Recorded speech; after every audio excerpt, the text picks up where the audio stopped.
You know, I wanted to start this month off right. Say some ho ho ho, spread some Christmas cheer, but no. After playing this abomination of Christmas, I can't. All the joy has been sucked out of me. And it's a Disney game too. I mean, what is it with Disney games being so hard? I mean, the target audience are kids. Have some mercy. Almaco's talking about the Santa Claus Free The Escape Clause for Game Boy fans. Based off the film of the same name starring Tim Allen, who became Santa after accidentally knocking Santa off a roof and putting on his coat.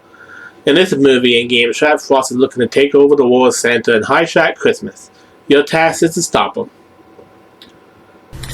I have to give credit to my friend Darren from Darren Reviews who introduced me to this game last year, and I'll have a link of his review in the video description.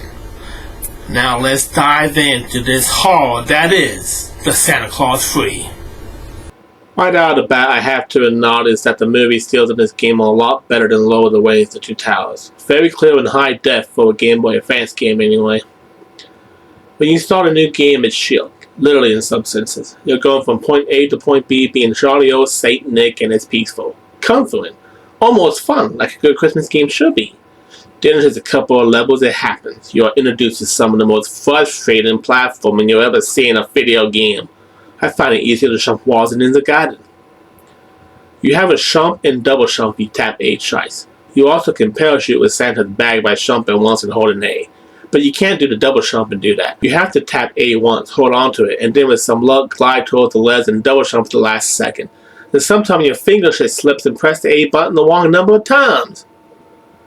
You're jumping on an ice platform that makes you slip, fighting abominable snowmen and other enemies.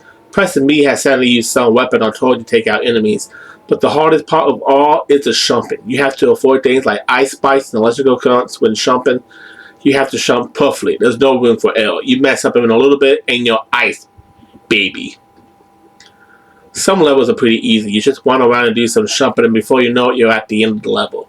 The stages are split up in chapters and you can go back and play a level if you want to. The game saves automatically, so that's good. Once you get to Santa Workshop, you have the tedious task of collecting keys. Think you're at the end and there's a locked door, so you gotta do some exploring, some tedious jumping, grab the key and get back to where you were. There's also a stage where you're being chased by a giant snowboarder. Not as intense as in Crash Bandicoot, but still pretty nerve-wracking. You want to run as fast as you can, but if you go too fast, you're running into spikes and snowballs you almost can't react fast enough to take out before it hits you. Some other features of the game is using the parachute move on wires and fans to float up and then doing a double jump to get on the platform. You can also find presents with acts as explosive toys to blow up icy objects that block your path. By the time I got to Shaq Fox, you have to fight some snowmen, but you have to jump on the perfect part of the platform where the snowman isn't on, or else you'll get hit. You have to avoid his little snowballs and hit him twice with your weapon to take him out. And you have to take all the snowmen out to get the ice wall that Shaq put up to disappear. Frankly, that's as far as I got, and it's more than this game deserves. If Jesus came into this world and saw this game, he climbed back up in his mother's womb. There's also two kind of mini games, one where you play as an elf collecting toys and one where Santa delivering presents and code depending on the house. Which are marked, but you have to time yourself perfectly or else all them gifts are going to miss. There's not really much flaw in the story. The game follows the story of the movie and works with what it's got. The graphics, so much better than Lower the Waves that it's hard to believe they were made on the same platform.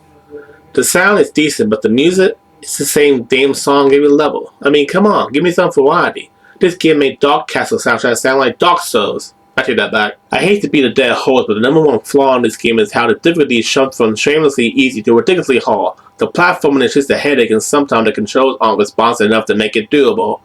Many cuts were with other playing this, and I might have just got myself on Santa's naughty list. Overall, it would be easier to actually put a bunch of reindeer together and deliver presents to every boy and girl in the world in one night than play it on a miserable second of this miserable pile of snow. I'd rather wash my eyes out with claws. It may be horrible, but it's playable, so frankly I gave it a 5 out of 10. This game makes me want to steal Christmas. Darren, buddy, you're the GOAT. You actually finished this game, but if I spend any more time on it, I'm gonna become Scrooge McDuck. This game should be a sin. Probably is. Well, that's it for TJ Reviews. Once again, if you like this video, give me a thumbs up and subscribe if you want to see more videos. And join me next time for more of Christmas month. Let's hope the next game is better than this abomination. Ta-ta for now.